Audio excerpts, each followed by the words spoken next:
Hello my dear friends and families, welcome to Priya Anand cooking channel. இது நம்மளோட first cooking video. இந்த சேனல்ல cooking மட்டும் இல்லாம எனக்கு தெரிஞ்ச சின்ன சின்ன healthy and beauty tips and shopping ideas பத்தி உங்ககிட்ட ஷேர் பண்ண போறேன். இந்த பொங்கலுக்கு ஸ்டார்ட் பண்ணா நல்லா இருக்கும்னு தோணுச்சு, ஸோ ஸ்டார்ட் பண்ணிட்டோம். எங்க வீட்டில் பொங்கல் அன்னைக்கு நாங்க பண்ண ஒரு சின்ன செலிப்ரேஷனோட பொங்கல் ரெசிபியும் உங்ககிட்ட ஷேர் பண்ணிக்க போறேன். ஸோ வாங்க வீடியோக்குள்ள போகலாம். ஃபர்ஸ்ட் ஒரு பவுல் எடுத்துக்கலாம். மெஷரிங் கப்பில் 1 கப் பச்சரிசி, 1/2 கப் பாசிப்பருப்பு ரெண்டும் சேர்த்து தண்ணி ஊற்றி நல்லா வாஷ் பண்ணி எடுத்துக்கலாம். ஃபர்ஸ்ட் வாஷ் பண்ணதை கீழே ஊற்றிட்டு பேலன்ஸ் வாஷ் பண்ணி இருக்கிற தண்ணியை எடுத்து வச்சுக்கலாம். ஏன்னா அதோட பால் சேர்த்தாதான் நமக்கு பொங்கல் நல்லா பொங்கி வரும். இப்போ ஸ்டவ் ஆன் பண்ணிக்கலாம். பொதுவாக பொங்கல் மண் பாத்திரத்தில் தான் பண்ணுவாங்க. ஆனால் நம்மக்கிட்ட மண்பானை இல்லாததுனால அடிகனமான ஒரு பாத்திரத்தை எடுத்துக்கிட்டேன். இப்போ வாஷ் பண்ணி எடுத்து வச்ச அரிசி கழுவின தண்ணி 1 கப்பும் அதோட அதே அளவு 1 கப் பாலும் சேர்த்து பேலன்ஸ் பாத்திரத்துல 3/4 பங்குக்கு மேலையும் தண்ணி வர்றது மாதிரி ஆட் பண்ணிக்கிறேன். இப்போ ஸ்டவ்வை ஹை ஃப்ளேம்ல வச்சுட்டேன். பாலும் அரிசி கழுவின தண்ணி எல்லாம் சேர்ந்து நல்லா பொங்கி வர ஆரம்பிச்சிடுச்சு.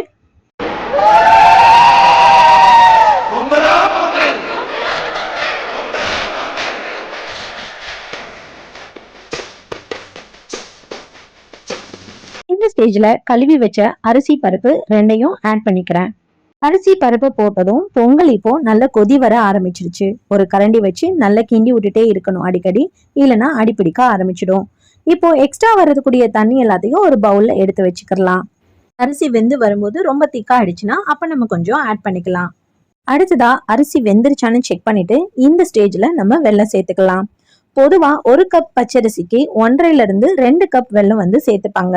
ஆனா எங்களுக்கு கொஞ்சம் ஸ்வீட் கம்மியா வேணும்ன்றதுனால நான் 1 கப் பச்சரிசிக்கு 1 கப் வெல்லமே சேர்த்துக்கிறேன். நம்ம எடுத்துக்கிற வெல்லத்தை பொறுத்து தான் நமக்கு பொங்கலோட கலர் அண்ட் டெக்ஸ்சர் கிடைக்கும். நமக்கு பாத்தீங்கன்னா பொங்கலோட கலர் ரொம்ப சூப்பராகவே வந்திருக்கு. இந்த ஸ்டேஜ்ல 1/2 டேபிள் ஸ்பூன் பொடிச்சு வச்ச ஏலக்காய் தூளும் 1 பிஞ்சு சால்ட்டும் சேர்த்துக்கிறேன். பொதுவா எந்த ஸ்வீட் பண்ணாலும் 1 பிஞ்சு சால்ட் சேர்த்தோம்னா இன்னும் கொஞ்சம் ரொம்ப டேஸ்டியா இருக்கும்.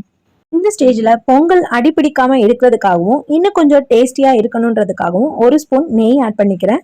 உங்களுக்கு தேவைப்பட்டா நீங்க இன்னொரு ஸ்பூன் கூட ஆட் பண்ணிக்கலாம்.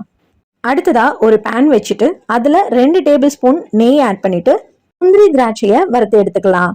ஃபர்ஸ்ட் முந்திரி பருப்பை போட்டு ஒரு 10 செகண்ட் வறுத்துட்டு அப்புறமா நான் திராட்சையை ஆட் பண்ணிக்கிறேன், இல்லைன்னா கருகிடும். திராட்சையை ஆட் பண்ணதுக்கு அப்புறமா ஒரு 10 செகண்ட்ல அது நல்லா உப்பி பலூன் மாதிரி வரும். அந்த ஸ்டேஜ்ல ஸ்டவ் ஆஃப் பண்ணிட்டு ரெடியான பொங்கல்ல இதை ஆட் பண்ணிக்கலாம். அவ்வளோதாங்க, ஸ்வீட்டான பொங்கல் ரெடி ஆயிடுச்சு. தொடர்ந்து நம்ம சேனலை சப்போர்ட் பண்ணுங்க. வியூவர்ஸ் அனைவருக்கும் இனிய பொங்கல் நல்வாழ்த்துக்கள்.